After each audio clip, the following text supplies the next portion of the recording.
Tēnā koutou katoa, ko Rachel Reese toku ingoa, ko Roti Koro Mātua whakatū. Nā mai haere mai. Welcome to everyone to this joint committee of Tasman District and Nelson City Councils. It's lovely to see you all on Zoom across a couple of screens. So I think everyone's here, just about here. And we'll start today with karakia. We'll have surprise for Nelson. We'll have tuia today. Tuia ki runga, tuia ki raro, tuia ki roto, tuia ki waho, tuia te here tangata, ka ronga te po, ka ronga te ao, homi e, hui e, kai ki e. Kia ora, welcome everyone. It's a big Zoom meeting today. So we're going to have an amazing team behind the scenes. Robin is managing the Zoom. Yasmin is the governance advisor supporting the meeting. So if you need any help, just go to the chat function and you should see in the list you should be able to find Yasmin and Robin.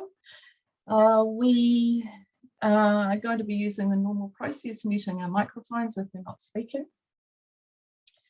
During any adjournments, please mute your microphone and you can turn your video off while we have a tea break. And on the reactions today, because I'm working across two screens, it would be great if you could just use the raise hand function with your reactions, like this one, if you can, because then that just moves you up in the list on my screen. And I shall hopefully, did it go up? Yep, it did. And then I should see you, so that will be all good. And then when we get to voting today, also in our reactions, if we go to our reactions box, you'll find the tick, putting one up there or the cross. And so that's how we go to vote today. And Yasmin and Robin, I'll wait for you to do the count up on those to let you know how our vote goes, if that's okay. Sure, no problem. Fantastic. We will be taking regular breaks today and probably sort of about every hour if I can manage it, but we'll need to stay fairly focused to get through the matters that we've got on the agenda. I'm hoping that we could finish a little bit earlier than what's in my diary, because I know that I've got to move venues to get to my next meeting and it's going to be fairly tight. So if I could grab back half an hour, that would be really helpful today. So before I take the apologies, I'll just check if there are any questions on the housekeeping. So if there are, just raise your hand and I'll come to you. Right, everyone's pretty good to go. Excellent, that's great. Okay, we'll move on to the apologies. I have apologies today from His Worship Mayor Tim King and Tasman District Councillor Mark Greening. Are there any other apologies, or does anyone need to leave before, say, midday? Councillor Ika. Yeah, there's an apology from Chris Hill, Tasman District Council. Oh, thank you. Also from Councillor Walker for lateness. For lateness, thank you. Councillor Butler. Oh no, I think we've got... that was just the apology from Chris Hill. So you've sorted that. Okay, fantastic. Okay, I'll move that we accept the apologies. Can I have someone to second, please? Councillor Ika, thank you. We'll do our practice vote. All those in favour? Aye. Those against? Put your crosses in.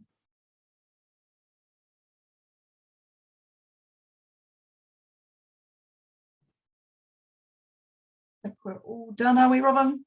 We have 17, 18 and it's keep going up, 18 in favour, one with a thumbs up. We'll go for 19. That's brilliant. Okay, that's carried. Councillor Ika, I know your hand's gone down, that's fine. So now just remove your little ticks. That's it. Brilliant. Okay. All right, so that's pretty good. We've got in attendance today several staff who are going to present reports, will be available to answer questions.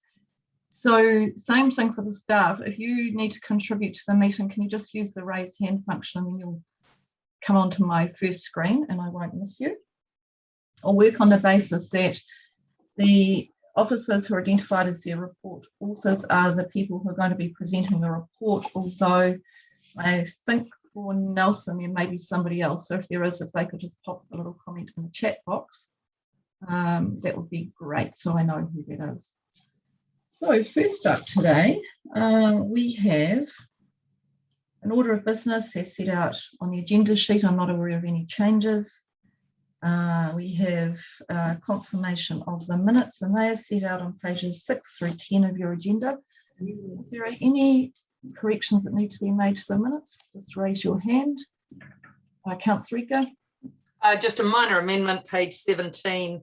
It should, sorry, page 7 at the very bottom, it should read Urban Development Subcommittee, not Urban Subcommittee. Got that? Okay, with that correction, are you happy to move the minutes? Yes. Thank you. Do I have a seconder? Thank you, Councillor Bryant. I'll put the motion. All those in favour? Aye. Yes, raising our hand. Cracking. Even I can't follow my own instructions. Here we go. Okay, I think that is carried. Thank you. That is carried. All right. The next item on our agenda today, we have in attendance Paul Zealand, Chair of Port Nelson Limited, and Hugh and Daryl are joining Paul, so they should be either in the meeting now or coming in through the waiting room. I'll just have a little look. Where are we, Robin? Are they with us? Currently joining. Joining now, okay.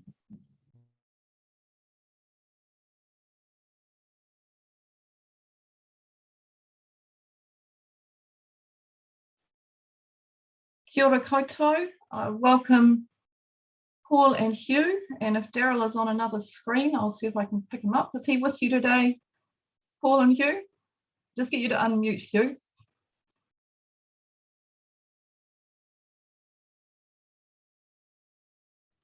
Great. Kia ora. No, sorry, Daryl is not with us, so you just have to rely on the less financially capable pair. I think we'll do okay.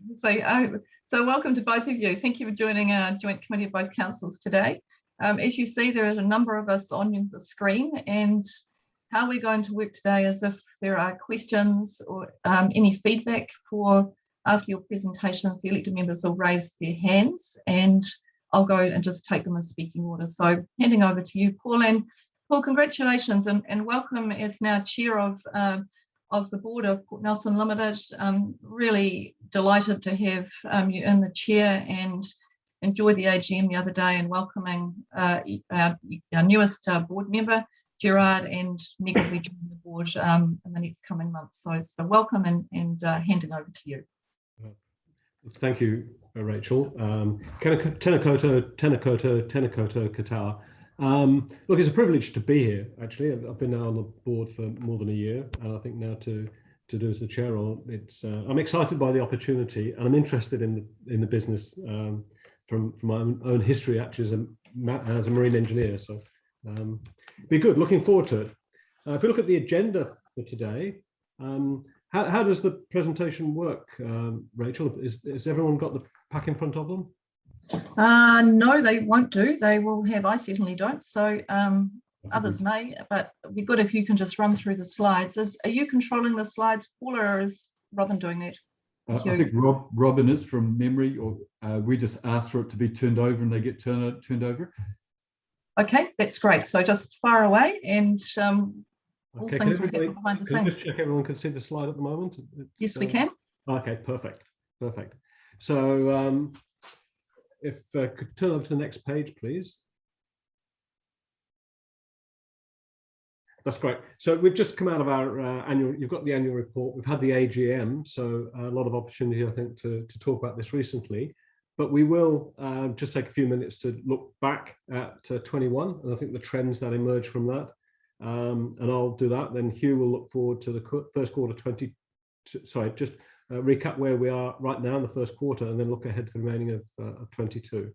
So we'll take that and look forward to questions. I think that's where we'll get the richness in the conversation. So if you could move to the next slide, please.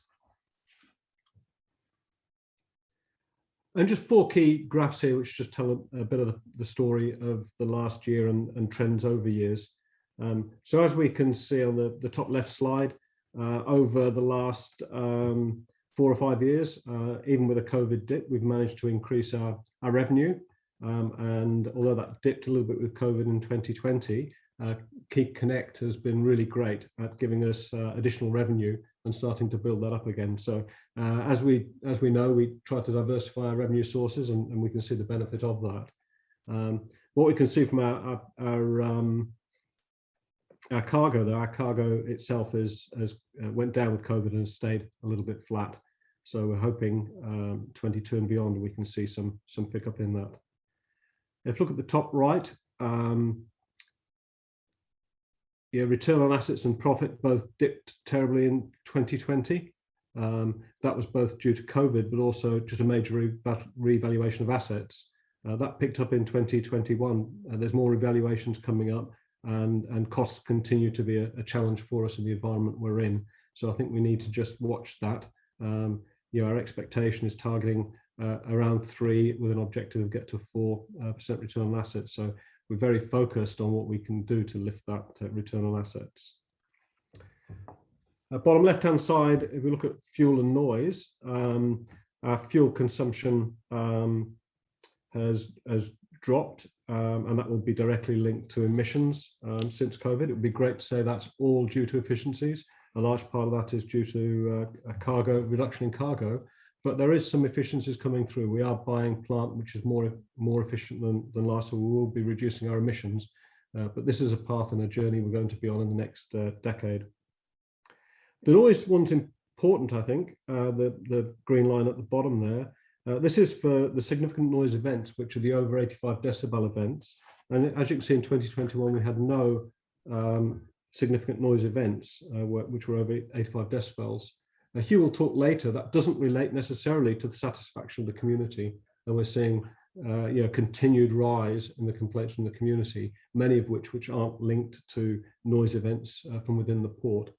So that's going to be a continued challenge to us to continue to work on that license to operate among our community. On the bottom right-hand side is safety, and I'd really like to just focus on the last 2 years and the incredible effort management here have gone to reduce the number of people who are hurt at work. Certainly our injuries in the last year or so have come down, and they've been largely related to manual handling, so they haven't had that sort of potential fatality about them. And what we are focusing at, both in the board and management, is critical risks, making sure that we all understand the critical risks, the controls to reduce those risks are in place, and we continue to monitor the near misses against those critical risks. So the critical risks is something this board's been on for management for 2 to 3 years now, and we're starting to see that become a bit more mature in what we're doing. So 4 pictures for the overview of 21. I'd now like to hand over to Hugh, who can take us through bang up to date with how the business is going at the moment. If you could move the slide, thank you very much. Look, just going through our 5 lenses, if we look at customers first, and I appreciate, particularly if you're working off a phone, it'd be hard to see those graphics, but the top graph, customers, shows the key commodities that we trade in. The interesting point to the far left upside block is wine. So we've had a really good wine season this year. High prices overseas, and the wine's pumping out. That's both bulk and bottled. The second highest bar there is apples, and we've had trouble with getting cargo apples out of the port, and so we've seen very full cool stores. So these are still emptying out, and that's the reason for that uplift. The next 3 bars are timber, and that's really the health of the construction industry. LVL, MDF are going very well. So look, that side of the commodities are going well. You move to the right-hand side, that negative bar is petroleum, and we haven't quite worked out why a number of shipments have missed, but we think that's really just a timing issue, and it'll catch up sort of in the next quarter. If we look at the shareholders, and again, this is the first 3 months of this year, revenue, we're up on budget, both 6% on budget and 4% on last year. The containers are going well for us, and that's that in the top graph, those left-hand items.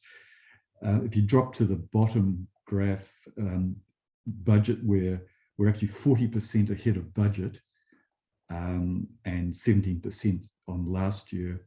Again, the container volumes are propping that up. Plus, we have some timing issues with maintenance. 350,000 was going to be spent on tug maintenance, and we've just had to defer that to December for a number of reasons. So, that's made a material impact on that bottom line. The key thing to take out of that, I think end of year, we're going to end up roundabout budget. Thank you. If we could go to the next slide. Just picking up Paul's comment on environment and noise. Look, there are a steady stream of complaints coming in, and we're working quite hard with the Port Noise Liaison Committee to find effective ways to engage with a group that has established themselves called the Nelson Environmental Group, Action Group. So look, that's an ongoing piece of work, and council's also engaged in that ongoing discussion. Physical emissions, a really important project that we finished just a few weeks ago actually was the log yards, which includes trialling a new stormwater system that filters out debris. So when there's a heavy downpour, that sort of tannin material is washed off our wharves, and so we're trying to make sure we intercept that. So we're quite pleased with that project. Once it's proven successful, we'll then roll that out to the other stormwater outlets that we have. Carbon emissions, we're moving a bit slower than we wanted in this area, but we have in the last 3 months swapped out 4 vehicles for either electric or hybrid vehicles. And most pleasingly, you may recall last year we talked about bringing a reach stacker into the business, and that would deliver 40% fuel efficiency and 50% less tyre burn. The operation guys are very pleased with the outcome, and they're saying that the data is actually better than that. So that's really positive. Community, probably the key sponsorship that we've picked up in the last 3 months was Project Kokoko Kaha, which is a sailing program for disadvantaged, if you like, low decile schools, particularly focused on some of the schools in the vicinity of the port. So we're very excited about that. Slipway, we're up and operating on both slipways now. That transition has gone well. I think AMEX's transition with Marine and General Engineering has gone well. There are a few murmurings of uncertainty from some members of the engineering community around access and whether prices will increase. And in particular, as we head towards a construction period, whether they'll have access for their livelihoods and where they can undertake their work. So we've had running a few town halls at the moment, but that is an ongoing conversation for us to have, possibly working with Nelson Marina. With regard to iwi, we're in the process of looking to work with iwi to appoint a kaumatua, and that relationship continues to be a positive one for us. COVID, really, it's been quite a tough 3 months. The key thing was, as of 1 October, we had to have all our stevedores and the pilots vaccinated. So that's about over a third of our people. So there's a lot of consultation involved.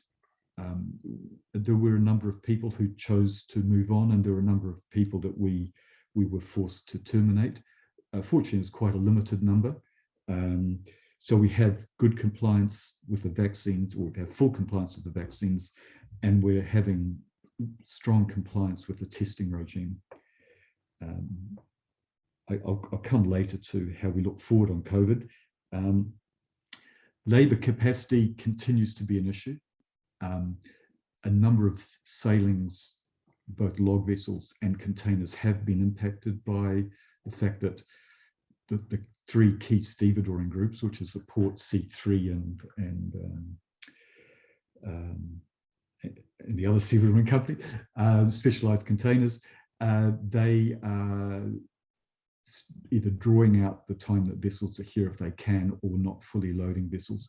At the moment, that impact is minimal, but we think that will grow. Just coming to safety, the trend line for the 3 months has been positive.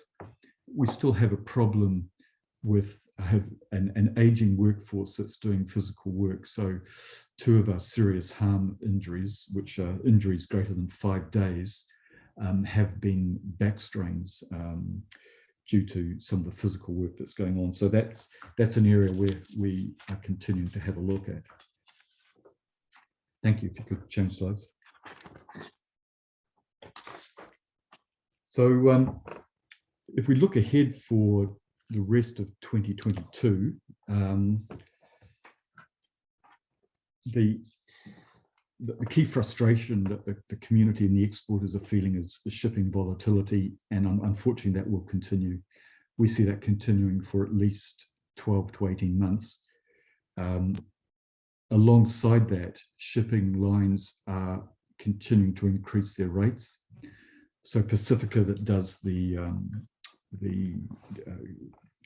coastal freighting, I think recently jumped their rate by about 1/3. We're hopeful that we're beginning to plateau out in terms of rate increases, but that's obviously a real concern for exporters. Looking ahead to the pip fruiting season, and certainly touching wood and everything you can possibly do, it looks like both pip fruit and wine will go well this coming season. The pressure then will come onto the cool stores and onto shipping lines to actually get the product out. It's a bit difficult to see how well prepared they are to support the industry. So those conversations are ongoing at the moment. And the industries, in some cases, particularly with pip fruit and kiwi fruit, have taken matters into their own hand and looking at reefer vessels rather than containers as one option. I think wine will continue to be strong. It was 22% down last year. It's looking like it'll be a good harvest. So we can expect that to be good for us, and they'll accelerate next year's season. So the harvest in around about March, April, we're expecting them to pump that out, a lot of that early in the end of our financial year. So that should come into this financial year. And logs looks to be strong. So moving to the shareholding side budget, I think we're on track, which means our dividends are on track. Capital projects, a lot of focus will go into the science and technology precinct. We've come through a process of selecting an architect. We're now looking to engage with our key potential tenants, and then start to really shape up a master plan, and then we'll be able to share that more widely. A fair bit of money is going into wharf repairs at the moment, and also some technology developments that we're looking to improve the efficiency on the port, as well as improve visibility for customers in terms of where their cargo is. Thank you. For the next slide. In the environment space, we've strengthened our team. So we used to have one full-time person supporting the general manager. We now have 2 with the introduction of a senior manager. This is really important to us, as we've just been struggling with the amount of capital projects we have to make headway in the environment space. And so the strength will really allow us to push harder in the area. One of the key issues for us is optimizing plant replacement, and to some extent the maintenance strategy has been reactive over the past, and we're looking to shift it to a proactive footprint, which will allow us to retain plant longer, which I think is positive in terms of just plant replacement. The other issue we have is the reach stackers that we were very pleased with, the Libra reach stackers. Libra stopped producing those, so we're in a regathering stage, working out, look, what's the next reach stacker format that we want to shift our plant to. So that's a point of consideration at the moment. Community slipway redevelopment. It's a difficult project. We're still working through with government the details of their funding, and that the budget there is under a bit of pressure, which I think everyone would appreciate in today's world. So that's got some way to go, but we're looking to close that out by the end of this month, and again be able to share that with the community. Port Nelson Open Day in March. I think we've normally rolls every 3 years. I think we've put that off for 2 years, so we're probably 5 years since the last one. We're very keen to share that with iwi in terms of storytelling, so that's something that hopefully will be a positive for us. And coming to people, finally to people, going forward, I think we're going to see probably right around the community, but certainly at the port, ongoing impacts of labour shortage. And this is not only has consequences to shippers and exporters, but it will really require us to keep very focused on fatigue issues and health and safety issues as well, which we have really strong visibility of. On the COVID front, we, like a lot of businesses, are now moving our mindset to a view of when COVID's in the community, rather than that there is no COVID around except possibly coming through the waterfront. So we've got some key meetings coming up, and we're seeing a number of ports moving to a requirement that all people at the port are vaccinated, including visitors. So that step is something we're considering and just doing our risk analysis on. But it will be a moving target. Critical risk fatigue management probably relates to the earlier comment, particularly around labour shortages, and probably pulling that all together. We're very conscious that well-being is under pressure within the team here, and it's something we're keeping an eye on and certainly keeping the dialogue up. But unfortunately, there are no simple solutions other than just transparency and bringing people with you.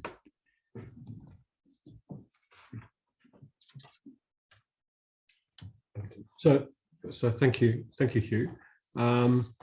So Hugh has gone through the four areas we focus all our conversations on, and maybe this would be a good place for us then to hang questions against, so we can focus on these areas. So thanks for that opportunity, and may we hand back to you to facilitate questions.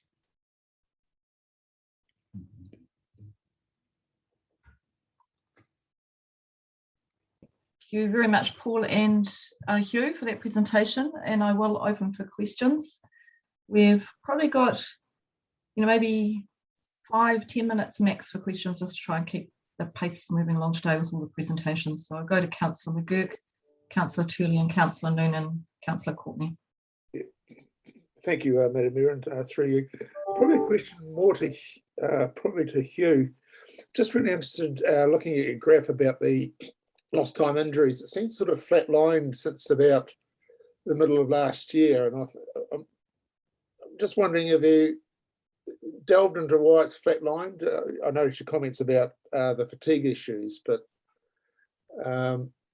what I'm looking at, what kind of what measures you have to even reduce that further, or actually address those fatigue issues and anything else that's causing the those lost time injuries to flatline. Yeah, thank you, Brian. We had two dynamics going on. So the early peak was driven by stevedores, which were up at something like 9 injuries per 100,000 hours after 12 years. So we focused a lot of time on that. And as that line came right down, and they're now below 2, in Key Pack, we suddenly had a spike in injuries, and they got right up to 6 or 7. So we then focused on them, and they have a number of, the age profile is growing, if you like, and there's some aspects of that work which is physical. So we're currently driving that down. And so what you've seen, if you like, in the flattening out is that transition. So the ongoing work really is around trips and slips and trips, and also muscle injury. So more and more teams of the port are taking up warm-up exercises in the morning, and that's a dialogue we have going on.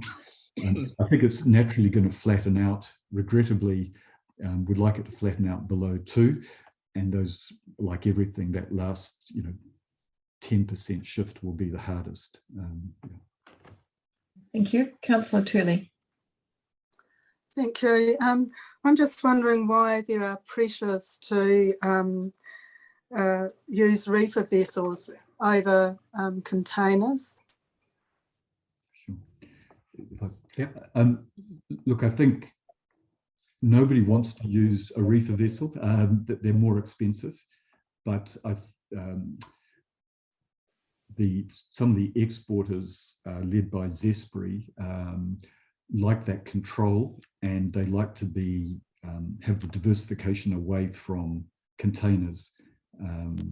So while there's uncertainty around container volumes and the ability of shipping lines to provide spaces, people are looking to diversify that risk. Interesting. Thank you. Thank you. Councillor Noonan. Thank you. Good morning. Look, my question is regarding the comment made around the port noise, and I think you said there was a steady stream of complaints, which I think is a little unusual from the past. My question is, does the port working group cover right through to the marina and the northern fishing part of the marina? Because I know someone was told that they had a complaint and they were responded that it didn't come from the port. And they were wondering whether it came from the fishing area. Is that not included in that working party?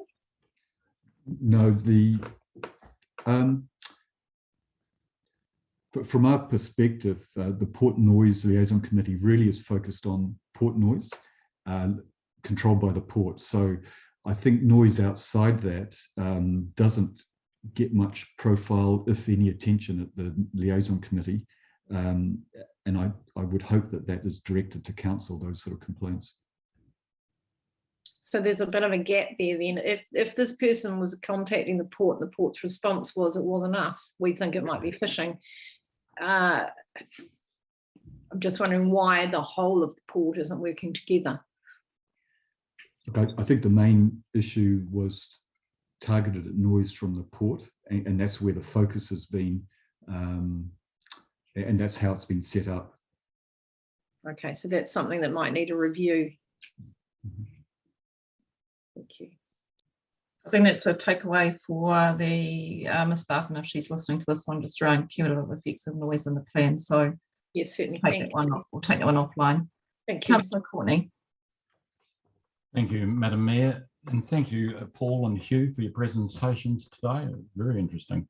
I want to focus at what I say. There could be a couple of questions here, Hugh, around vaccinations, and is the port fully vaccinated? That's one question. I'm going to wrap them into about, and you can have one go at it if you like. And of course, I'm heading towards the question where you say, how is this inconveniencing you? Is it significantly impacting your labour force down at the wharf when you say staff moved on and you had to let some go? And so I want some sort of commentary there around how did that impact on your labour force, and how many did you let go, and are you fully vaccinated? So could you give us a bit of commentary on that, please? Sure. So we have around about 300 people on the port. 130 odd are part of the mandatory vaccination and testing regime. So all of those people are vaccinated. of the remainder, we don't have clear visibility. The last time we did a search, I think we're sitting around about between 70 and 80% vaccinated. So we do have a number of people who are conscious objectors. So that's our current status. I think to your question about the impact of letting people go, yes, we certainly didn't want to let anyone go. One, because we're conscious of the impact on them personally, but two, you know, we're short of labour, and some of these people were in one area we're particularly short of labour, which is lashes, and you know, so that was difficult. Thank you, Councillor Winsley. Yeah, thank you for your presentation. And I just want to talk about health and safety a little bit more and ask you, well, first of all, acknowledge that it's good that we've got that downward trend, but I just wondered if there was any learnings from the incident that happened in Auckland earlier in the year around the tornado and the death of a port worker crushed by the containers, because there seems to be some overlap between climate change and that health and safety incident, in that the tornado was perhaps outside their experience of how to cope safely in that port environment. And just thinking about Nelson and how we might get more extreme weather events with climate change, whether you have followed up on any learnings from that incident, because I understand there was a review and charges made. So we have, post that incident, we have been in contact with the operators up there to understand what happened there. And in fact, there were two container terminals side by side, and the tornado came down one of them and hit the container panel, bounced off without causing any damage into the other container terminal, and that's where the injury happened. So we've looked into our stacking patterns for containers, and we feel that we've got that right. And we've also started a dialogue to try to understand the risk of tornadoes in this region, which is quite limited in terms of history. And there's a dialogue for us to conclude with the airport, who possibly through traffic control have the best information available on tornadoes. So, you know, we're making inquiries. The sense is that we're fortunate down here that it's not a bigger risk as Auckland gets, but it's certainly something we need to close off, and we still haven't closed that off. Thank you. I'm pleased to hear that. Thank you. Councillor Bryant's final question. Thank you, Madam Mayor. Thank you, Paul, and you for the presentation. My question's just around when you talked about volatility and pricing. Not much mention about shipping delays, and I understand that that's a reasonably worldwide problem and having quite a knock-on effect. How soon do you see that coming right or lasting, depending on which way you like to look at it? Yeah, look, I think volatility includes occasionally a ship might omit, but more likely that they're just not turning up on time. And I think that is another 12 months at least ahead of us. That will be part and parcel. And I think the thing to stress is that's just not Nelson, that's just happening everywhere. Auckland, some of the shipping lines are beginning to move their premium for going to Auckland that they charge exporters, which means Auckland's beginning to settle down, which is great news. Tauranga is still quite busy. So look, there are a lot of pressures everywhere. The demand between China and America remains high, which means shippers are incentivized to move capacity up there. So one of the shipping lines, for example, has removed a ship that used to be on the Southern Hemisphere route. So those pressures will continue, but I believe they won't deteriorate from where we are now. Thanks very much. Thank you, Rachel. Thanks, George. Hugh and Paul, thank you very much for coming in to give us the update today, and appreciate the volatile is the right word, isn't it? Nothing is predictable, but in that dynamic environment, thank you very much for your management leadership at the port. obviously the port remains critical to regional wellbeing, and we really appreciate the quality of information that you provide to us. So we look forward to catching up with you again, either at the next joint committee, or if there are matters that you need to talk with us about earlier, please don't hesitate to make contact. Kia ora, have a lovely day. Thank you very much. Thank you, Mayor. Thank you, councillors, and we appreciate the quality of your questions. So thank you. Thank you.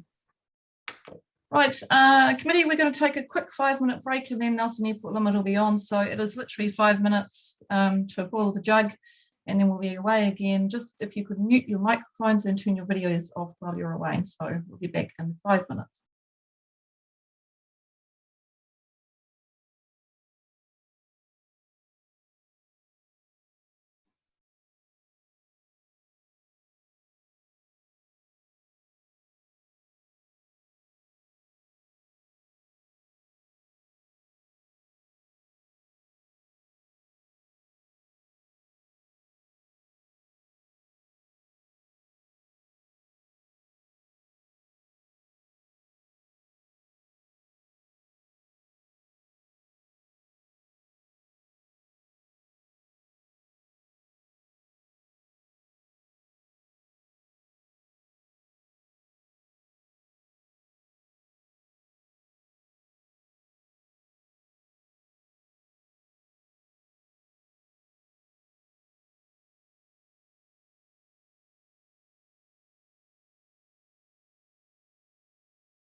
Kia ora tātou.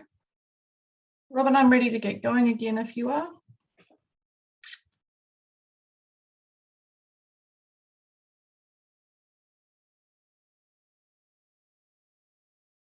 Kia ora tātou. I think we have Nelson Airport Limited with us, so we'll welcome Paul Steer, Mark Thompson and Simon Orr to our meeting. Through the chair, apologies. They have just dropped out of the Zoom. We will try contacting them and get them back in as soon as possible. Robin, I can see Paul, so. Oh, Ian. Kia ora, Paul. Kia ora, kia ora, Mark. Yeah, all right, good. Welcome to our meeting. Just whenever you're ready, Paul. Good to see you, and I'll hand over to you to present the 6-monthly strategic presentation. And welcome to Mark. Mark, I think you have presented previously at one of our joint committees, or was it joint shareholders? I can't recall which one.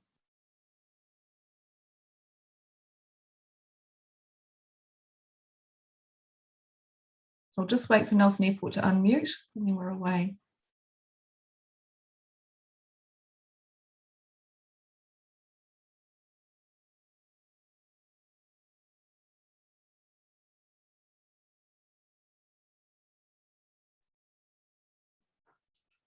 Tēnā koutou katoa. Can you hear me? Kia ora, Paul. Yes, we can. Marina, we don't have Simon with us. Unfortunately, he's a bit crook today, but we do have Mark. And as you said, Mark also joined us a couple of days after he first arrived at the end of August meeting. We've got 10 slides to take you through. There will undoubtedly be a lot of questions given the current climate and the pandemic challenges that we've been facing. But we're going to go back to the year just completed, the end of June, have a look at our forecast, which we've done some further iterations on, and talk a bit about some of the capital works, and then finally sustainability. So if you bear with us as I get Mark to take us through that background, and then happy to entertain questions. Mark. Thank you, Paul. Next slide, please. So that's just Paul's summary of the agenda. So if we go to the next slide, please. So you're just really reflecting on last year and the highlights. So the great efforts we had during COVID have been noted there. While the airline industry was under huge stress, we managed to have a reasonable result because of lockdowns and the fact that it started in April 2020, and really in this financial year, the activity was reasonable. Clearly not pre-COVID years, but it's 780,000 on the previous year. 725 was a good result, so that was good, and that's a key driver of revenue. Safety improvements around our SMS is a requirement by civil aviation. So that's underway, and we've got a new system upgrade happening at the moment. The planning for the future to ensure that the airport zoning and our master planning reflects today, and making sure that we protect the ability to grow and deliver the fruits of the airport in the future is progressing, and we know the complications that are going on around planning and RMA as well. So we are positioned to take advantage of that. Kiwis coming to this lovely region continue, so that supported the volumes, even though we had no international travel. Air New Zealand's partnership, they are clearly under huge stress in their business, but that partnership has remained strong, and they see Nelson as a key strategic partner, and that dialogue continues. Bringing the in-house, the rescue service in-house was just a housekeeping issue that we needed to do, and that's been completed. The exiting of Hangar 2 and the regional maintenance to Christchurch has been managed very successfully, and we've transitioned the Air New Zealand tenancy across to new tenants at a positive outcome. Big big milestone in terms of aeronautical charges. So that's a 5-yearly cycle, and the team did a marvellous job. I can't take any credit for this one, but it's set ourselves up for good revenue flows, you know, on the back of domestic travel coming back, hopefully in calendar year 22. And finally, just delivering that $1 million dividend, which is just something that we will continue to aim to improve on. So any questions on that? The next slide, please, just really shows the challenges around passengers. So the top line was the 1920 year with no COVID. The grey line shows you when COVID hit in April 2020, and the consequence of that came back. And then we saw the orange line, which was last year, where we didn't really have any level 4 lockdowns. We had a couple of iterations through the year in Auckland and Wellington that caused some downside, but generally good. And sadly, that didn't continue. So, so that's really looking back. So, opportunity to ask any questions on that, or shall I? No, just go on and we'll get questions. Cool. So looking forward, clearly we're under the COVID restrictions at the moment. So we had a cracker July, and then COVID lockdowns happened and caused Auckland to be shut, and which is the majority of our volume. So what we've done. Slide 2. Sorry. Can you turn the slide over? Can you turn the slide over? Sorry. So in terms of looking forward, we've modelled 3 scenarios, and that's around if lockdown happens in this month, and that's our low approach. We're hoping that we'll get back to level 2, level 1 traffic lights in December, and then getting back to budgeted levels for the second half of the year. And the upside is getting back to July volumes where we were ahead of budget. So we've sort of pegged those scenarios and come up with a result on the next slide. So it just gives you a sense of what that looks like. So yeah, so that's what passenger numbers do. So the black line on there is the budget. So the dotted line is what we said we were going to do. And then the grey line on the left is what we've done in the last 4 months to date. So they're actuals. The orange line is worst case. So if we go into lockdown nationally, that's the horrible result. The blue line is the most likely, where we predict that slowly New Zealand will become unrestricted, and the yellow line is the best hope that we come back fast and we're back to July sort of activity, which was higher than budget. Next slide. So clearly that drives revenue and EBITDA results. So what we've done on the right's the budget, so the 13 million revenue, the 8 million EBITDA. And then under those 3 scenarios, we've sort of tried to forecast out what that looks like from an EBITDA and therefore cash result, because clearly cash is king, and we need to make sure that we can manage within our cash flows. So we believe that the most likely scenario 2 in the middle, the 6.2, is potentially where we'll land for the year, but as we know, we're still just finding our way in terms of what the new COVID world will look like.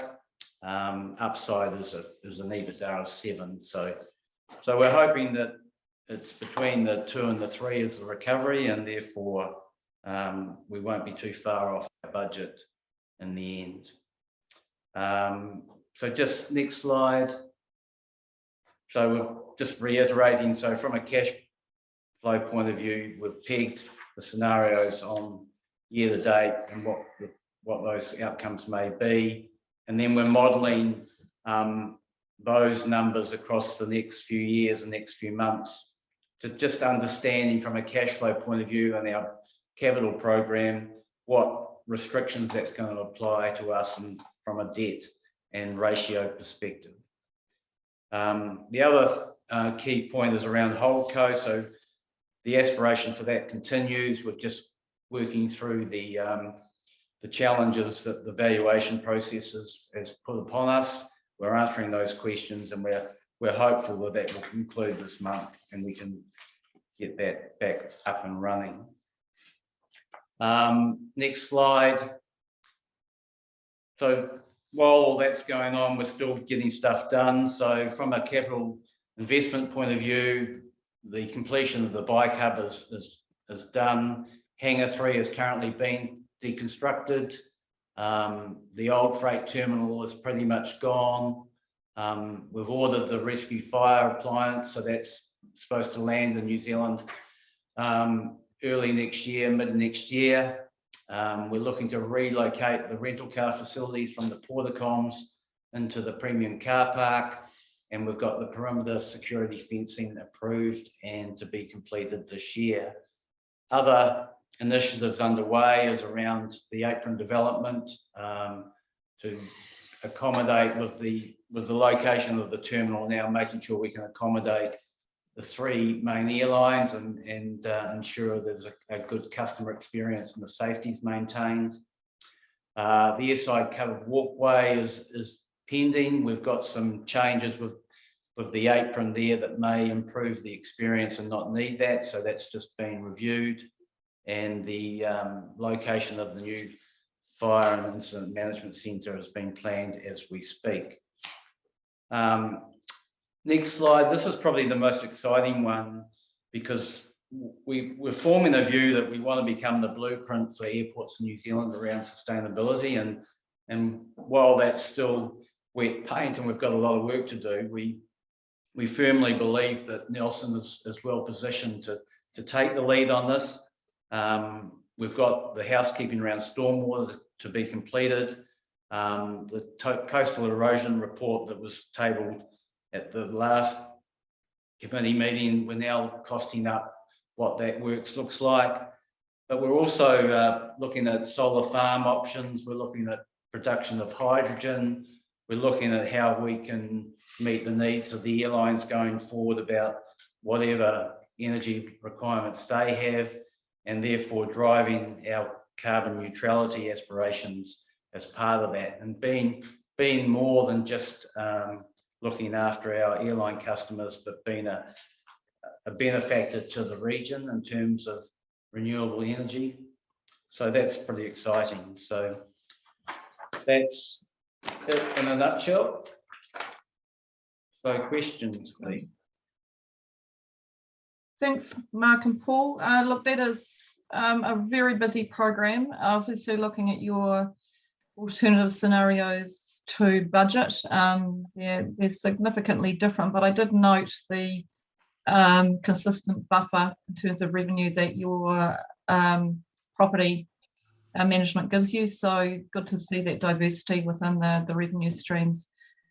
Look, just looking at that capital program, I'm really pleased that you're moving forward on those matters. It's quite a diverse range of projects, but obviously important to the overall outcome of the strategic plan and taking those steps forward, and very interested in your renewable energy project. So we'll look forward to hearing some more about that as it develops. I'll open for questions.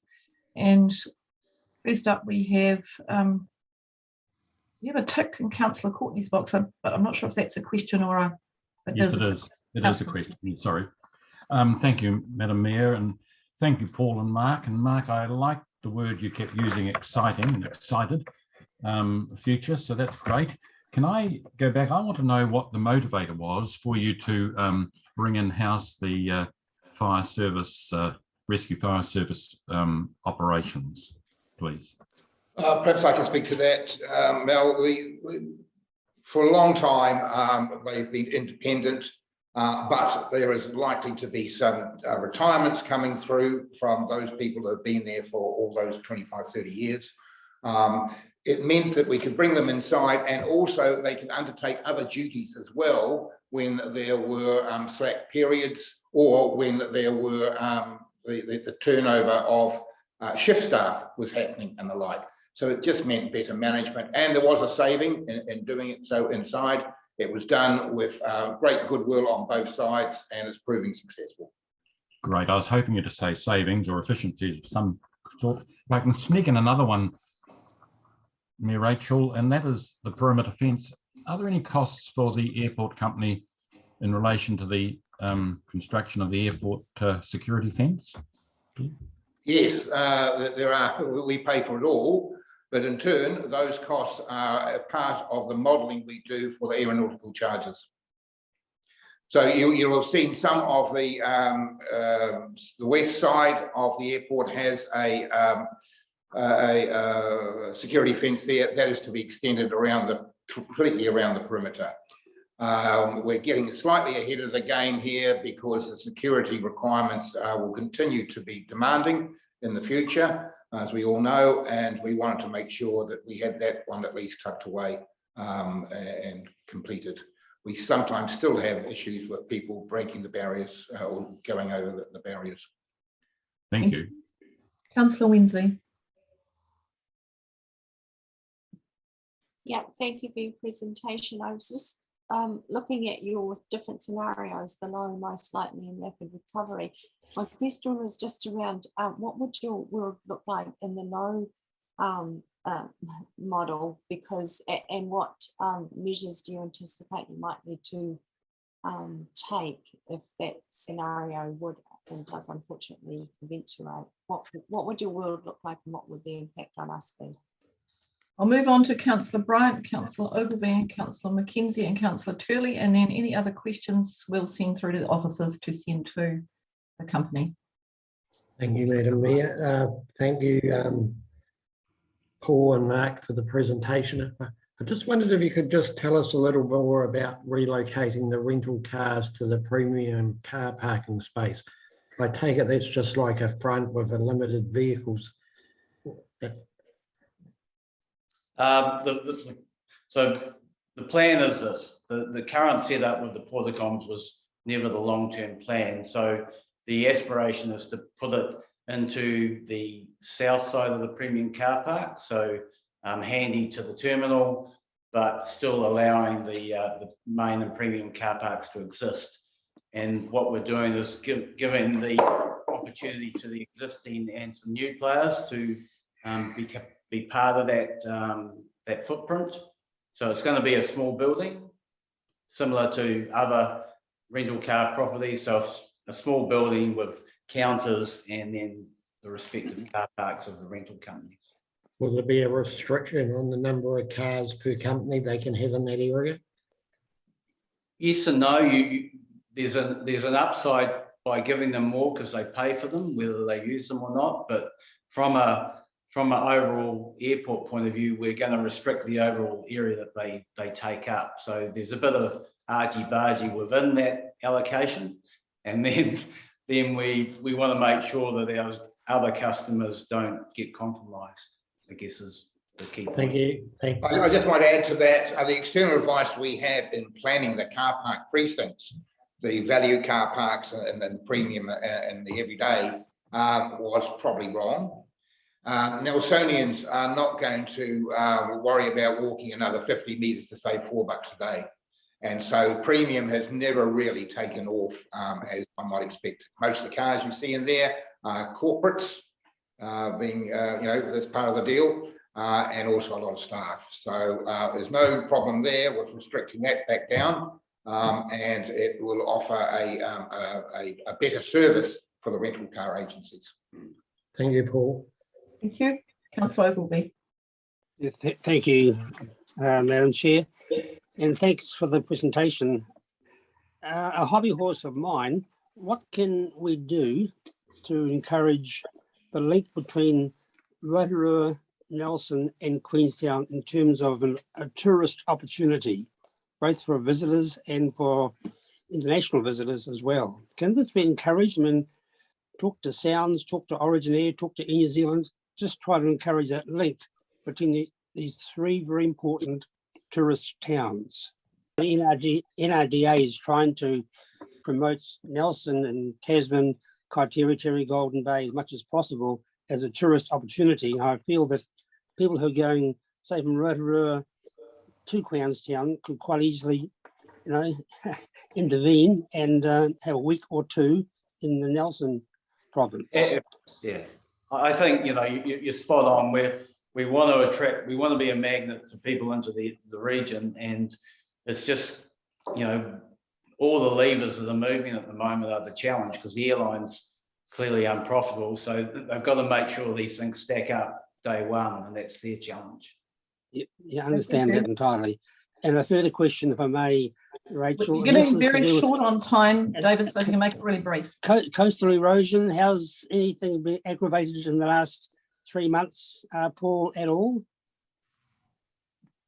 No, I can answer that. So I wandered down there. So at the moment, there's been no further erosion, but as I mentioned, we're looking at seawall costings, particularly for Jenkins Creek, to understand what that's going to look like, because it'll be a big number, and we've got the other work happening by council upstream. So I'll report back on that at the next meeting. We've had an extensive report from Tonkin and Taylor. There is a paradigm shift, if you will. If you go back every 5 years, you will see that there's been a lot of creep there. You don't observe it every day, every month, after every incident, but that creep is there.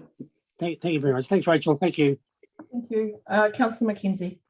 Thank you very much, Madam Mayor. Just a question really with regards to COVID regulations, and I'll be interested in any comments you've got about whether, just kind of being at the border there really, whether your staff have, what's the morale like with COVID requirements and their own health and safety. So just any comments you might have with regards to that. Yep, so very, very clearly a hot topic. So our team is 100% vaccinated, and we are working with all the stakeholders, both within the terminal and users, around improving the vaccination rates and being aware of the challenges that COVID are putting on people's wellness. So it's top of mind, I can assure you. Yeah, so we're managing mask use in the airport, and to be totally honest, I think compliance is at 99.9%. It's been very well done. So thanks. Thank you. Councillor Turley. Thank you, Madam Mayor. Looking ahead, the uncertainty around COVID and other possible pandemics in the future, it's shown a vulnerability to the company. And I'm just wondering, this leads on to my question, what is the Air New Zealand's capability of their filtration systems of eliminating viruses and bacteria? Is there a plan to improve that, or what is their capability? On the aeroplanes or in the terminal? On the aeroplanes, yeah. I would be making it up if I could say I could answer that totally. I am aware that they claim that the filtration on the aircraft is better than what you'd get normally, but I've only heard that secondhand, so I'm not going to say that I know that, but we can certainly report back on that. Okay, thank you. Thank you. That concludes the questions.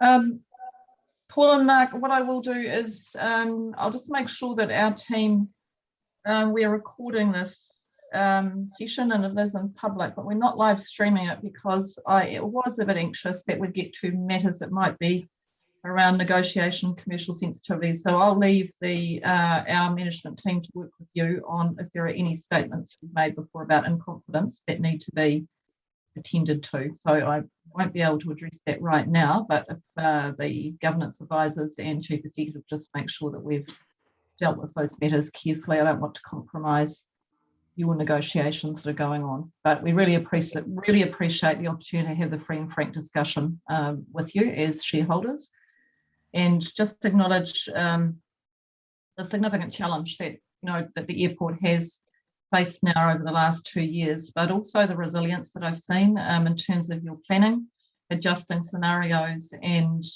really just a huge thanks, Paul, to the board, and also Mark, to all of your team who are front-facing essential workers, and just following on from the Councillor Mackenzie's question, we really thank them for their service, but we're also really conscious of their well-being. So thank you for supporting them. Thank you. Kia ora, Chair. Thank you. Okay. Good day. Atawa.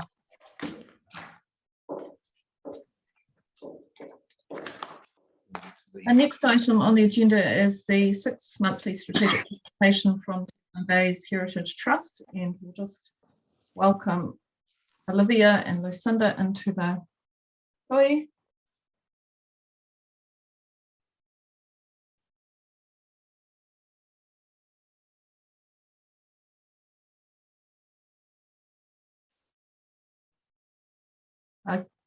Kia ora, Lucinda. Welcome to our hui. I'm just looking for Olivia. I could see her coming in a moment ago.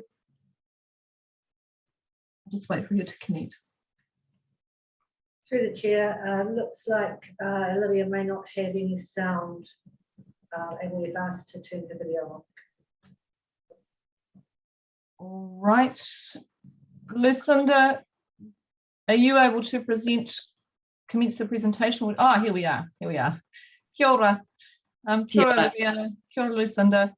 Welcome to our hui.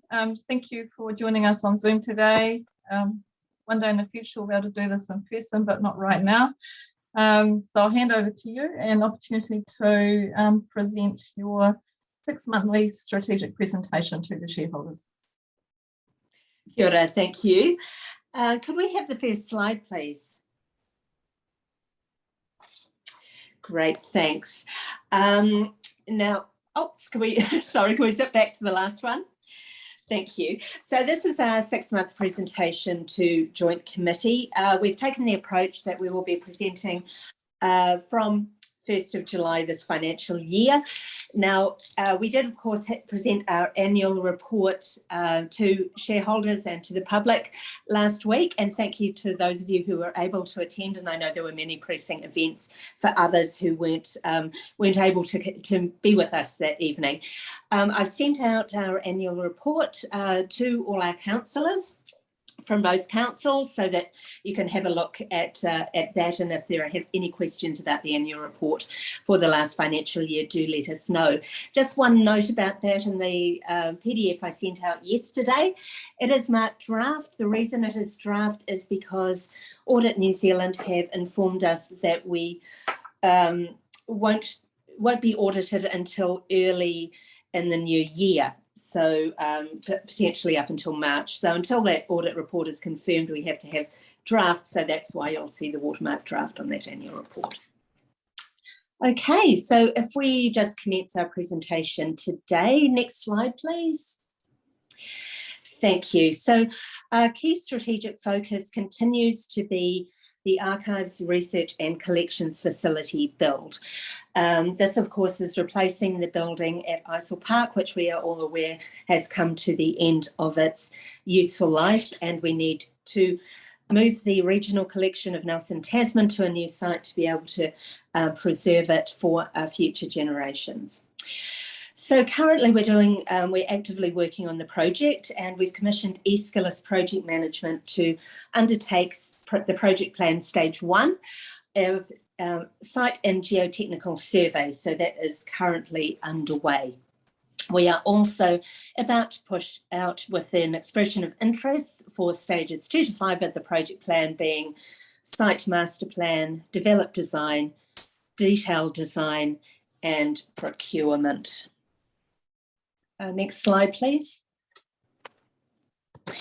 This work is being driven by the ARC Project Steering Group, consisting of Derek Shaw and Brendan Silcock, who are the co-chairs, Olivia Hall, of course, our board chair, who's with us today, John Hambleton and Ian McLennan, 2 members of the community who are significantly experienced in this kind of project and who've worked very closely with the SUTA build.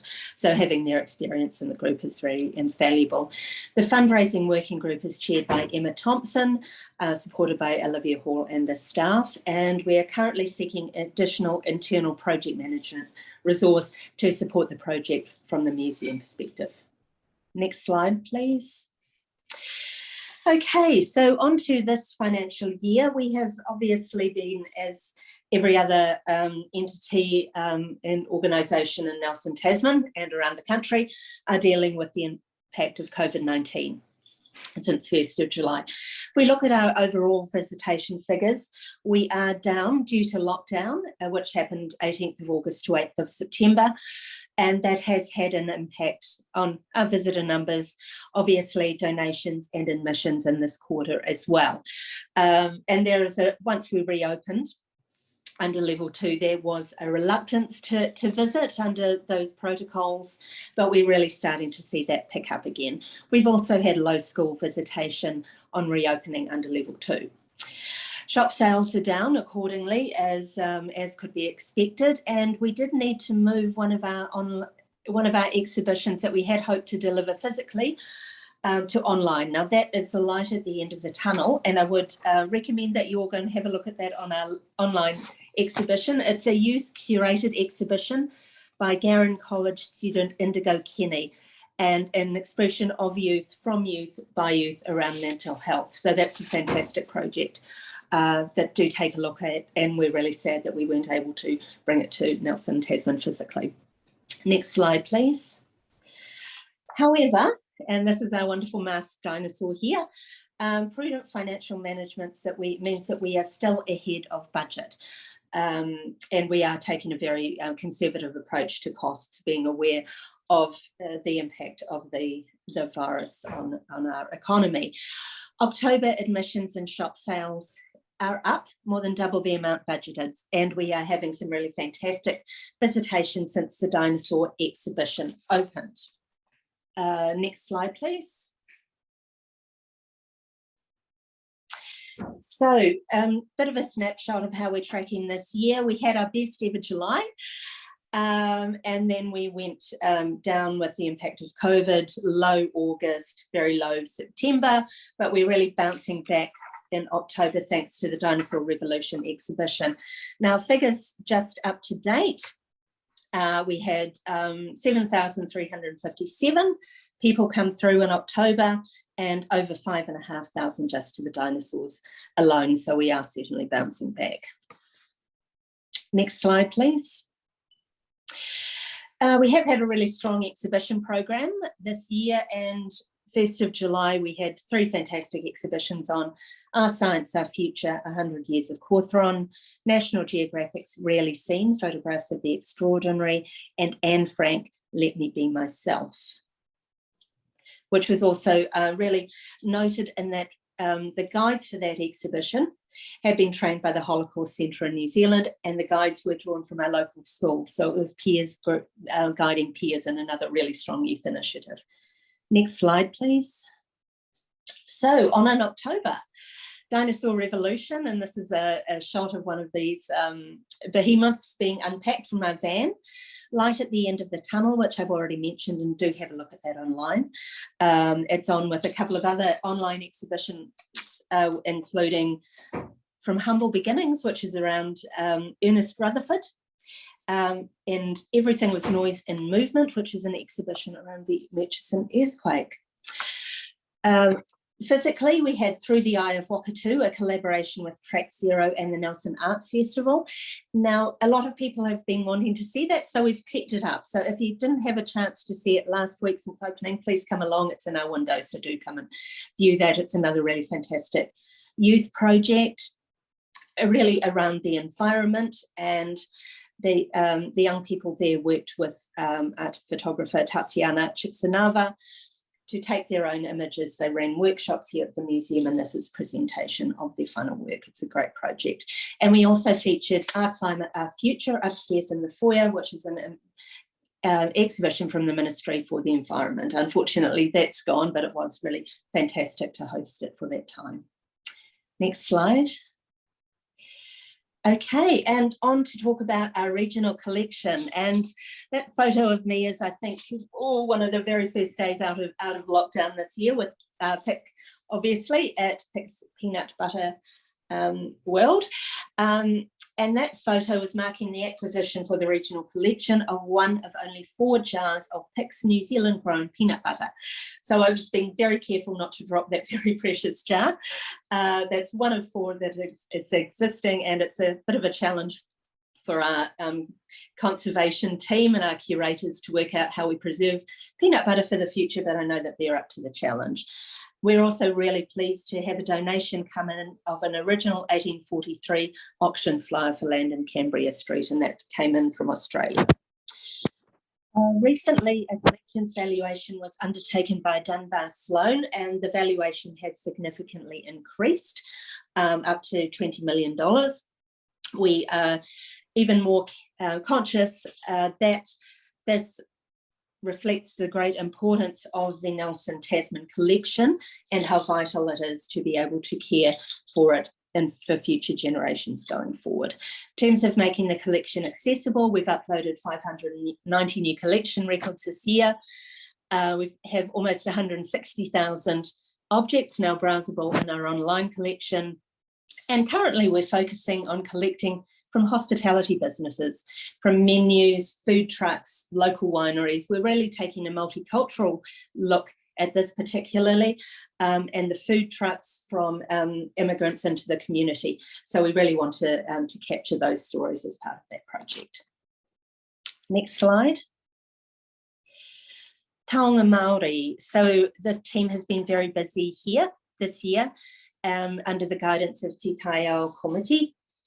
And we've strongly collaborated with the Suta Art Gallery on Heiraranga Korero, which is a fantastic weaving exhibition. The museum's kaitiaki taonga Hamuero Rob was very involved in that process. So that was a wonderful collaborative initiative that is very much worthy of support. One thing we did this year was for Te Wiki o Te Reo Māori, Māori Language Week, with bilingual interpretation on our social media and really bringing out some of the taonga for the public. And we're also putting a lot of work into researching the Oldman collection of taonga for addition to collections online. And that is a project that we're working on with the committee. Next slide. Education. So we have a few challenges coming up with our education. The learning experiences outside the classroom funding from the Ministry of Education has been extended to 30 June next year. Now we receive around $80,000 funding from that fund, which we have been very grateful for. We've recently discovered it will be replaced by the Enriching Local Curriculum, and those tenders have just been issued after a lot of expectation over the last couple of years. So we won't find out until March next year whether we are successful in that funding, but we're very hopeful given that the new curriculum is very linked to Aotearoa New Zealand histories, which is all about telling local stories. And given our work with iwi and the bilingual facility that we have within the team, we think that we are strongly placed to be successful in that proposal. We are getting some strong visitation now for Dinosaur Revolution, so that hesitancy about visiting under level 2 has really picked up, and we're getting a lot of preschool groups coming through, which is really pleasing. Next slide. These are just a look at some of the events that we've been out with in the community. Taonga Tūturu talk at Nimitz, Taonga Puro in Richmond, taking the Tupuna ancestor portraits from the collection out to iwi, to Whakatū Marae, and been involved in Family History Month at El Matuna Library. We've also got a strong program of events coming up in the community. Next slide. Some of which are, so we've also had the regional museums hui at Motueka for the Te Tauihu Museums Network, which is really going from strength to strength. And that's a thing we're really enjoying working with the district museums on. And we've provided 18 hours of assistance to Murchison Museum and to Nelson Boys College for digitising some of their Rutherford images. Next slide. Sustainability. It's our statement of intent goal to undertake and implement the MSOL audit and energy management plan by the end of this financial year. Pleasingly, that plan is almost 60% complete, and we're expecting the final report in March. We've also changed our building management system in September, and that should see energy usage reductions going forward in terms of air conditioning. Next slide. So coming up, what have we got planned? It's going to be a real pleasure to take Ablaze, the 2019 Tasman Fires exhibition, out on the road again. It's going to St Arnaud, to the Richmond AMP show. Hopefully that's going ahead. And we're wanting to have it back at Nelson Museum to commemorate the anniversary in February. Next slide. A couple of exhibitions that we have coming up after dinosaurs. Meltdown, Visualising Climate Change, and this is an image on the right-hand side from the Natural History Museum at Vienna, where this exhibition has been in situ. It has been doing a worldwide tour, and I think it's very important in terms of our sustainability, strategic goals, and our responsibility to really present science and art around climate change. So that's going to be a really important story for us to be telling.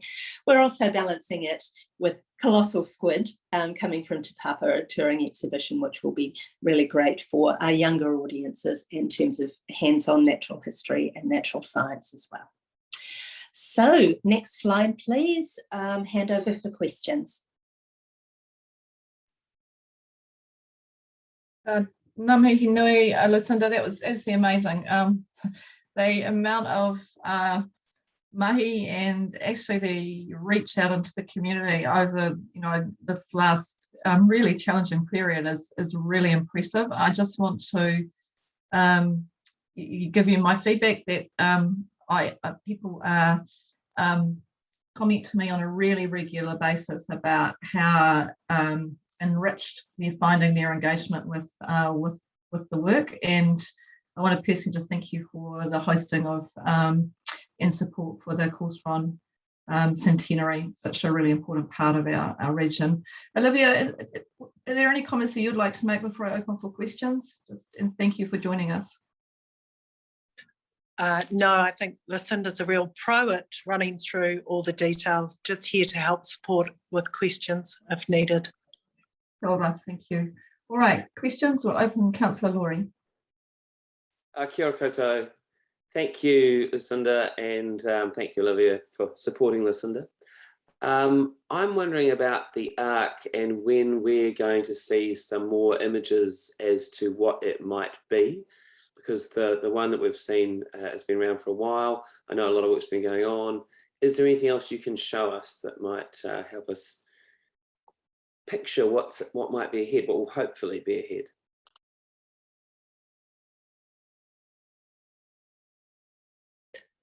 I'm happy to.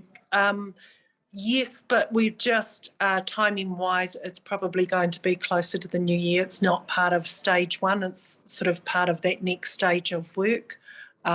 We definitely need to have it coincide with when we go out publicly, particularly around a fundraising sort of campaign and information and involvement of the community, but we're just not quite there yet. And also we don't sort of want to put up another image that looks different to the last one, but it's going to look different to the one ahead. So actually the next one, we want to have it probably a bit closer to what it will look like. Our current one was really just our thinking at the time.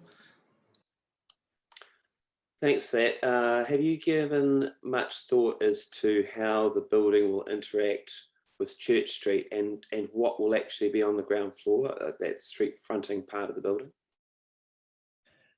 Yes, we have, because it will be a public facing floor, level 1, facing Church Street. We have committed to be that public facing, whether that's retail, our own or someone else's, or some other public offering, that we've got that factored in. That won't change.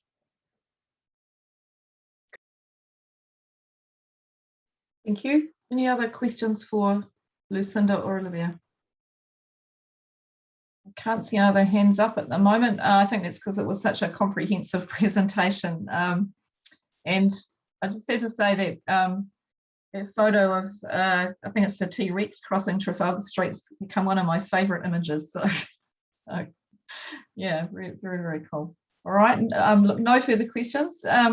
Lucinda and Olivia, again, thank you very much. At this time where there is so much is being cancelled, having the opportunity to, you know, through outreach of the museum and the trust of all of the interactions that you've had, it's actually the really, you know, bright light at the moment in terms of, and for the community in terms of, you know, events and opportunities to interact. So thank you for maintaining that. It's not easy in a COVID stressed environment. So we just want to really thank you, and also just thank you for your support of your teams so that they can deliver such great content to and engagement to our communities.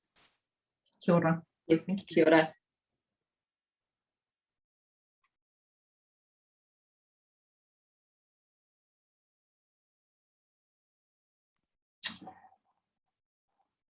Okay, I'll have a look at the time. I think we'll just keep going and get through this next piece, which is the public item.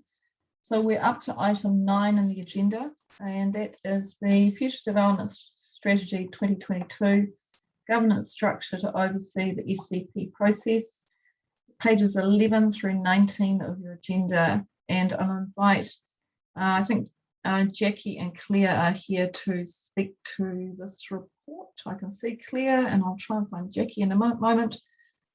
I'll hand across and one of the officers will speak to the report. So first, are there any corrections or additions that we need to make to the report? Morena, Madam Mayor, no, there are no additions or corrections. I'm happy to just do a very brief introduction, and then Jackie and myself are available to answer any questions that you may have. Thank you. Oh, oh yes, I saw Barry and Jackie together. Right, okay. Just okay. I'll leave you to proceed the report, and then we'll get on to questions. Thanks, Claire. Right.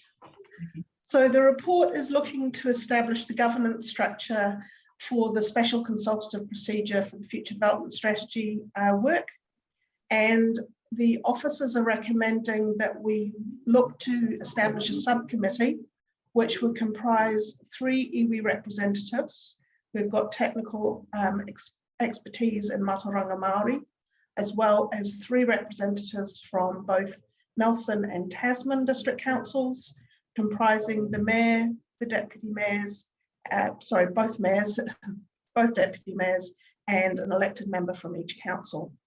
And their role would be to oversee the hearing of submissions, as well as deliberations, and then making a recommendation back to the joint committee.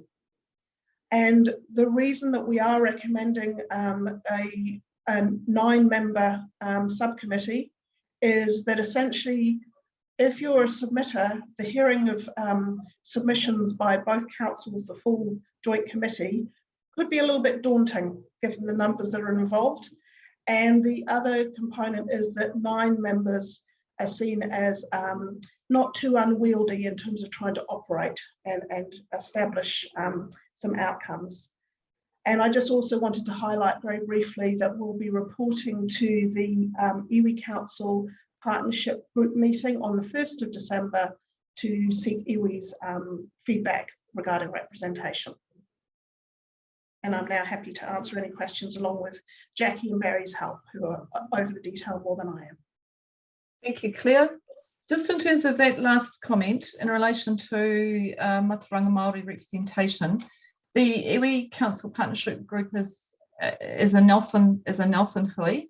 Does Tasman have a similar hui? No, we don't. Not at governance level. We have an operational level working group, but we don't have the governance level arrangements like Nelson City has. Thanks, Barry. So how are you happy for us to use our process to obtain representation for both councils? Is that agreeable to? Well, I guess that's a question for elected members, so I won't ask you to answer that one. I'll leave that for just a comment. So if Tasman are comfortable with that, then we'll need to just signal that today. If not, we'll have to find another mechanism. Right, we'll open for questions. Councillor Sensen and then Councillor Edgar. Kia ora koutou. So I've just got two questions. My first one is, would it be the iwi chairs who would decide how the 3 iwi representatives are selected? So through you, Madam Mayor, the proposal is that absolutely they are the ones that come through and recommend who they would suggest. Great, thanks. And then my second question is, will these hearings be, or the submission and hearing process be live streamed?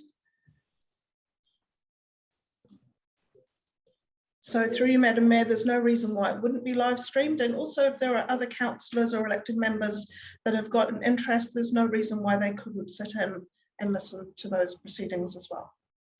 So I think I'd just like to signal a request that it is live streamed, because I think it is of significant interest to elected members, but also more significantly to the wider community. So I think that's really important that we make sure that is available. Is that going to be possible? I think it's probably a discussion, Councillor Sensen, Tasman, for Tasman in terms of it's a joint process. So I think we'll leave that for discussion with elected members and of Tasman. We do use the live streaming, but not for when we do joint. So I just need to work our way through that.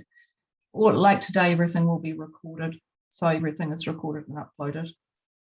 Sure. I mean, I think I'd probably just signaling that I couldn't support it if I couldn't support a subcommittee if it's not going to be live streamed and available for all elected members and the public to view the hearings process. Okay, well, that's your position. Councillor Edgar. Thank you. Through you, Madam Mayor, just wanted to ask about the appointing Moturonga Māori representatives. Just wondering if any sort of earlier discussions have been held. At our last iwi Council partnership meeting, it was noted that at that point there'd been 16 requests, not just from Nelson City Council, but across Te Ihu. And so just wondering, it's putting quite a lot of pressure on iwi. So wondering, if there'd been any sort of preliminary discussions, and if we can also in any way offer to support, even just with, just any administration around it, if that was required to support them in this process. So, Madam Mayor, I'll answer the second part, and then I'll get Jackie to assist with the first part of the question from Councillor Edgar. So, absolutely, we can help support those iwi representatives on the subcommittee, both from an administrative point of view, but also we would be looking to compensate them financially. And in terms of conversations that we've had to date, yes, there has been. And Jackie, do you want to just briefly touch on that? Yeah, sure. So through the Mayor, so we had hui in mid-September with Te Aotearoa, Ngāti Rarua and Ngāti Apa, and we discussed the idea of representation for the FDS process, and they were generally enthusiastic. We didn't get into too much detail because obviously we hadn't been through this process that we're doing now, but we had those initial discussions and there was general enthusiasm, yes. Thank you. Thank you. Councillor McGurk, I thought you had your hand up. Yes, I did, but I think the response I got from Jackie probably answered the question, and also Judine's questions were much the same. Probably the only additional one I had is, apart from any technical expertise, just the qualifications of the Moturonga representatives, because I think they're under the experts they have are under considerable pressure from other aspects of work we've got across the top of Te Ihu. So through you, Madam Mayor, we'll be very sensitive to the fact that they'll be pulled in all sorts of directions, and we'll seek advice as to how we could best engage. Thank you. Councillor Noonan. Thank you, Madam Mayor. Look, my query is it's really around the time frame. This is to oversee the process. So is there an anticipated time frame around it? So maybe I can answer that one through the mayor. So basically the process is that around about March the 8th, we would be coming back to the Joint Committee to sign off the material for consultation. And then there's a gap of, 3 or 4 weeks to get that material ready. The consultation period itself would run from sometime in April through to probably end of May. So the hearing at the moment in the programme is tentatively put in for about the end of May, early June. Thank you. So it's not like forever. They'll probably have several meetings lining up to the paperwork and some supervision, and then watching over the hearings. Yes, through the mayor. So we haven't determined the number of days yet. Obviously, we don't know the number of submitters, but we're expecting there'll be a fair amount of interest. So we've allowed for a few days, and obviously you would hear the submitters and be able to ask questions, and then the subcommittee would go into deliberations after that. The subcommittee being this group. Yes, through the mayor. And then they will make a recommendation to all of us, to the joint after committee. that. And do you have an anticipation of when that might reach the joint committee? Well, in the programme at the moment, we have penciled in July because we're trying to get the FDS complete by July. So it's likely to be towards the end of July, but the joint committee dates haven't been scheduled for next year yet, as far as I'm aware. Okay, but you'll be wanting one in July or August at the latest, I imagine. I would think so. We're now going to need to get that concluded through that sort of, by late August, I would say would be the absolute, latest that we want to be getting that sort of work done. But that's I think a bit of logistics just to work through. Thank you. I just wanted to get a sort of a sense of how much work is involved, and it's sort of, it's going to be a little bit flexible, but thank you, that helps. All right, no other questions? Yes, Councillor Bryant.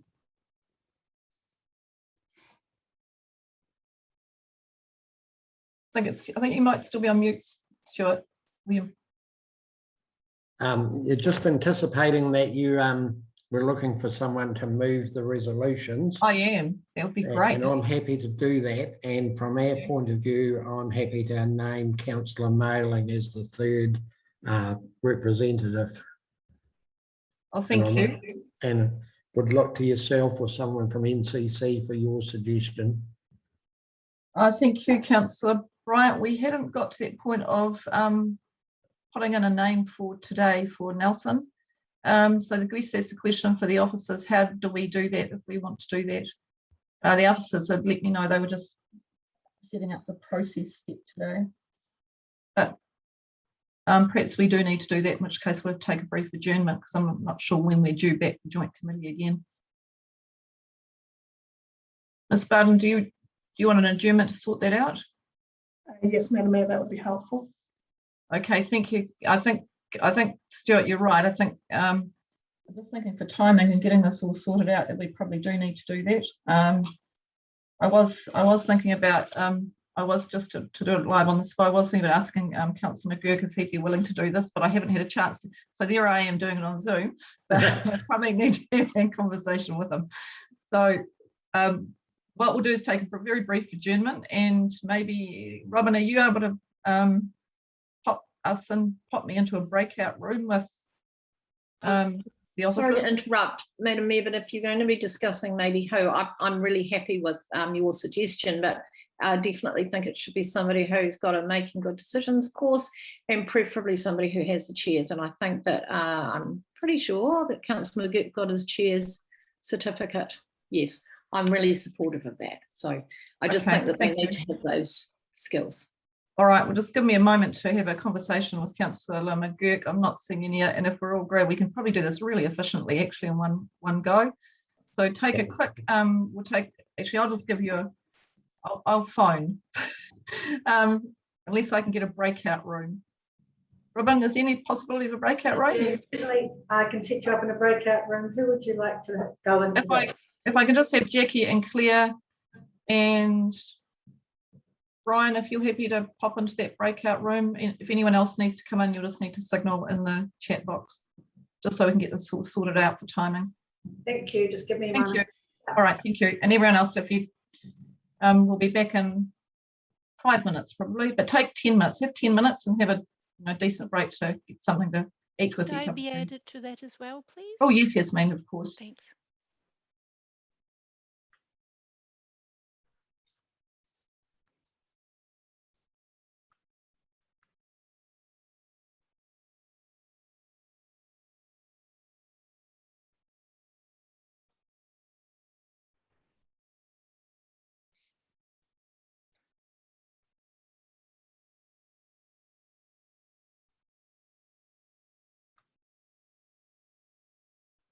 Hello, Susan. I think we're still waiting for the breakout room, Stuart. Do you want to join that as well?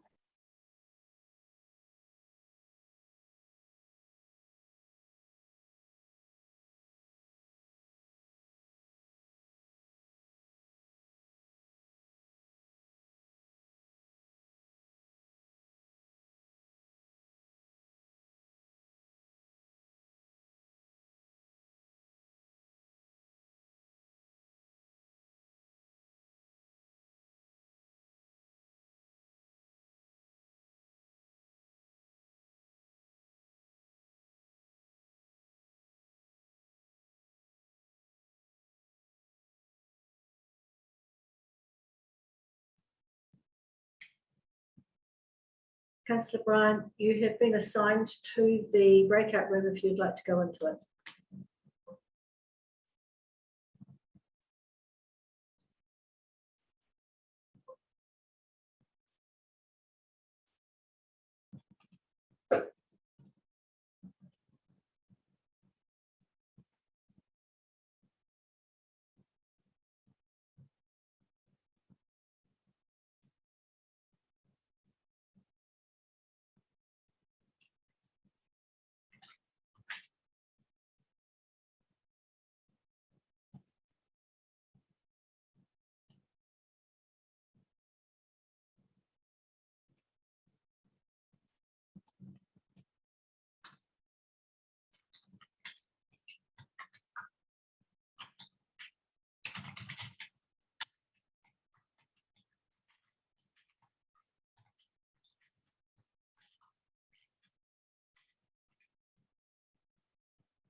Okay, we are back out of the breakout room, but Robin, how are we going on time?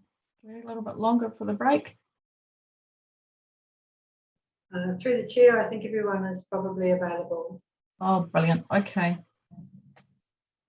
All right, so we've just done a little bit of, just need a bit of time to adjust the. I have my hand raised, Rachel. Oh, David, I'll come to you. Yes, absolutely. Just so you know what we've been doing, we've just been adjusting clause 5, and we'll come, Yasmin will put that up on the screen when we finish questions. So, David. Yeah, thanks, Madam Mayor. I'm just concerned that this isn't the right time to be appointing members to the FDS submission hearing committee. For council, for Tasman, for example, we've got a council meeting on Thursday coming, and we could appoint these 3 members at that time. I hear the recommendation from Stuart and from your own staff members, but I think the time to decide is probably at a council meeting rather than through Zoom. Zoom doesn't seem to be the appropriate forum to be doing this. Okay, thanks, David. I will go to Judy. We've got an option if we want to do that, but Judy, Councillor. Yeah, so I was actually going to second the resolution. Oh, okay. And was happy to add names in. All right. Through the chair, who was the mover? Stuart. But we just need to we just hold on a minute till get that. We've got a changed clause, so it'll be as amended from the report. But what David's raising is he's got a view to deal with it from Tasman's perspective separately. I didn't see any objection to Councillor McGurk coming in for Nelson City. I think the rationale is having the making good, this is an LGA matter, but having an LGA, having an RMA experience is quite helpful for these hearings. But if Tasman want to have a breakout room to sort out what you're doing, then I'm happy to set one up.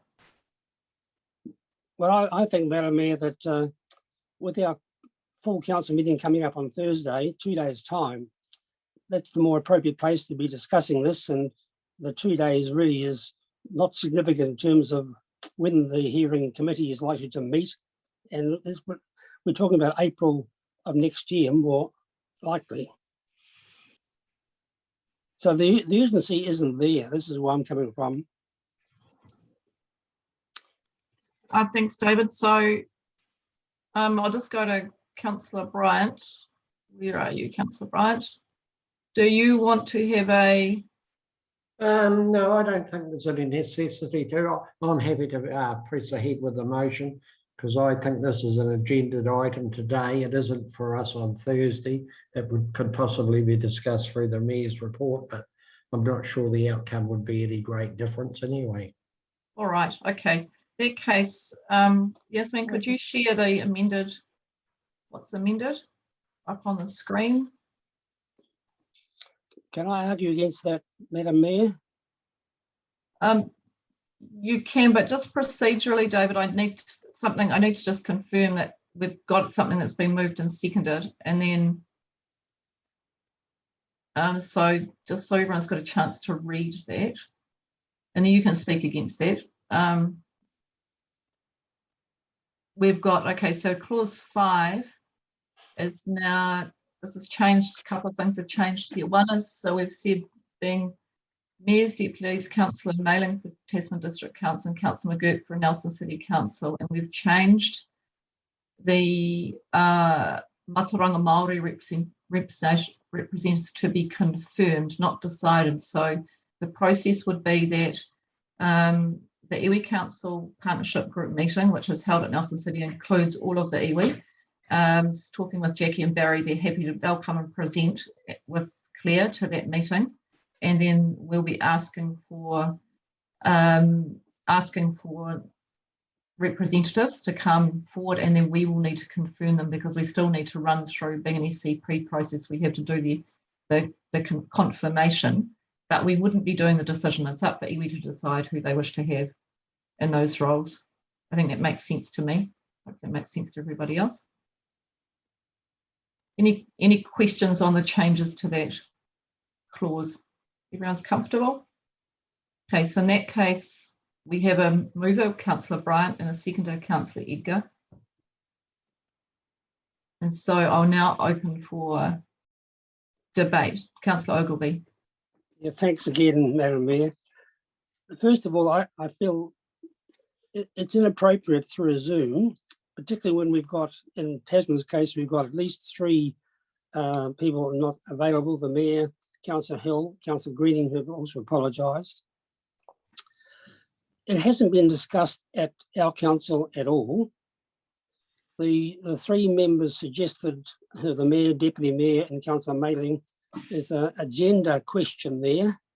And I think also there's a rural-urban question there as well. But overall, I think it's inappropriate to be discussing this in a Zoom when, in our case, we have a meeting 2 days hence. And it can be a late item on the council agenda, can be discussed through the Mayor's report, as the Deputy Mayor has suggested. But I think now or today, under this situation, is not the right time to discussing the membership of what is going to be quite an important committee to hear submissions. That's all I need to say. Thank you, Madam Mayor. Thank you, Councillor Ogilvie. Councillor Butler. Thank you. I support Councillor Ogilvie. The future development strategy has implications for a number of communities in our district, and I think that I'd like to see consideration being given to this in one of our full council meetings. So I appreciate the Deputy Mayor's keenness to move on and get this sorted, but I agree with Councillor Ogilvie that it's actually only a matter of a couple of days. So I support him, and so I wouldn't support the motion to have those 3 people from Tasman in the governance group. Thank you. Thank you, Councillor Butler. Whenever possible, trying to get consensus decision making. So I am going to go to Susan, who's got her hand raised. Susan, do you have any suggestions here? Yeah, sorry, I'm just trying to get my video on. Where are we? I had it briefly. Yeah, I don't know why. There we are. Sorry. I was just going to note that the Tasman District Council has delegated the future development strategy work to the joint committee to make decisions on. So that would include the decision of the makeup of the committee. So the decision wouldn't, it has the ability to be made at this committee, should this committee choose to do so. So that's the first thing. However, if the meeting's view is that it shouldn't be decided at this meeting, then it could come back to the next joint committee meeting with a recommendation from the full council to come back to this next joint committee meeting at the same time as you're considering the Mataronga Māori representatives. So it doesn't need to be addressed tomorrow or in 2 days' time at full council. We could have another discussion later before this comes back to the next joint committee meeting next year, if that's necessary. But this committee does have the delegation to make these decisions, and it is normal practice for staff to put up a report recommending that that councillors be appointed to something at that meeting. Yeah, thank you. Thank you, Susan. That's really helpful. So the delegation sits here, so that won't help for Thursday because you'd have to revoke the delegation. So look, I'll take a couple of other speakers and then we'll just have a think about how we're going to proceed from here. Councillor Wensley. Yes, I'm sure that Councillor Mayling would do a fantastic job on that committee, but I do hear the concerns of Councillor Butler and Councillor Ogilvie. So just because we haven't got Mayor King present, and I'm not sure, there's so much that I don't know, and our usual process is for names to be populated when we know names were going to be populated. And in this instance, it didn't look like that was a decision that we were making at this meeting. So I probably would be more along the lines of going down the avenue of what Susan has just proposed. Okay, thank you, Councillor Wensley. Councillor Mackenzie. Yes, thank you. I don't actually have a problem with it being councillor mailing, but I do think we've got ourselves into a bit of a tricky situation now, because in actual fact, you could end up having mainly Nelson City Council councillors really voting on the Tasman rep and swinging it that way. So I just think procedurally we've got ourselves into a little bit of a bind, and so I would support Susan's view of how to actually take it forward, which would be not to do the names today. Thank you, Councillor Mackenzie. Councillor Turley, and then I'm going to come back to the mover and seconder. I'm supportive of the way forward that Susan Edwards has presented today. I've got nothing against councillor mailing either, but we haven't had time to consider the options. So yeah, and it is that rural urban divide that is my concern. Thank you. Okay, thank you. Councillor Bryant, I'll just come to you. I'm hearing. Thank you, Madam Mayor. Yeah, I guess on reflection, firstly, a question for you, Madam Mayor. Councillor Mackenzie raised a good point about how would the voting be? Would it be for each council to vote for their rep or jointly? Look, I think we can work that on the basis that you can sort your rep out and we'll sort our rep out. We could do that, you know, and we just abstain and you vote for that part. But equally, we can. I think on reflection, probably the best thing would be, as Susan recommended, to do it at a future meeting and come back with a recommendation. I thought it was a relatively straightforward thing, but of course, that's always dangerous if you assume it's going to be straightforward and easy. So. All right, so if the mover and seconder were happy, can we revert to the original words but amending the word decided in terms of representatives to be decided at the next joint committee to confirmed? I'm happy to was that? Amend it to that. I'm Thank just you. trying to think of the right word. Thank you very much. Councillor Edgar, are you happy with that? Yeah, I am. I just do want to note, though, is that you know, we do have these joint committees for a reason. We have a minimum voting quorum from each local authority. And while I respect this for this process, I just, you know, want to, you know, hope that this, you know, every joint committee, we can't make joint decisions. I mean, that's the whole point of the joint committee, is to make joint decisions. And, you know, because if we have to keep reverting back to councils, the joint committee will go back to being redundant. And, you know, we've moved forward considerably from where we were in the past with the joint committee. I just wouldn't want us to see us go backwards. Thank you. No, look, I don't think it's a concern around the joint committee process. I think what the Tasman district is just noting that there'll be a range of considerations in terms of the representation, but also just taking on board Susan's commentary that it needs to stay with joint committees. So we need to have a report that was coming with ideally that conversation has been had with some names reflecting the attributes. And I think we've discussed today that a good strong background in RM commissioner type decision making is actually going to be quite important for these ones, even though they're LGA. So I think we'll leave things where they are at the moment with if the mover and seconder are now happy with that slightly amended wording. Yasmin, are you following what we're doing in the background there? Yes, and I think Robin has it ready. Oh, great. Okay, we'll just fire that up. Here it is. Okay, just confirmed. All right, that's great. All right, so I think we can unshare that screen. In that case, I think, do we need any debate on this? I think we've probably reached a place where we can do our voting. Is everyone happy to vote? Anyone else want to debate? Councillor Noonan, you're voting already. All right, so there's no further debate, no hands up. then I will put the motion. So if you'd like to all vote, that would be great.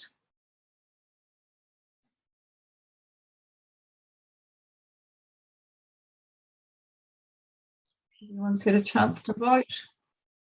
And that looks like that's carried. Thank you. Oh, Councillor Walker, apologies, had her hand up.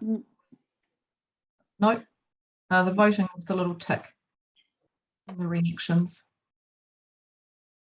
That's carried. All right, thank you. Take those down. Okay, that concludes our business in public. We just need to do the resolutions to go into public excluded, and we'll do those, but we will just also take well, actually, I'll just get a bit of a thumbs up. You happy to continue on, or would you like another little break for 5 or 10 minutes? If you're happy to continue on, can you give me a thumbs up? Yep, most people are ready to keep going. Okay, so we'll just do the crossover into confidential now. So I will move the recommendations to exclude the public. The matter is set out in the agenda, which relates to the statement of expectations for Tasman-based Heritage Trust, Port Nelson and Nelson Airport. It's been seconded by Councillor Bryant, I think. Yes. Thank you. I'll put the motion. All those in favour, if you can just do your Aye. tick again, or aye. Yep, very good. That is carried. All right, thank you. We'll just move across now into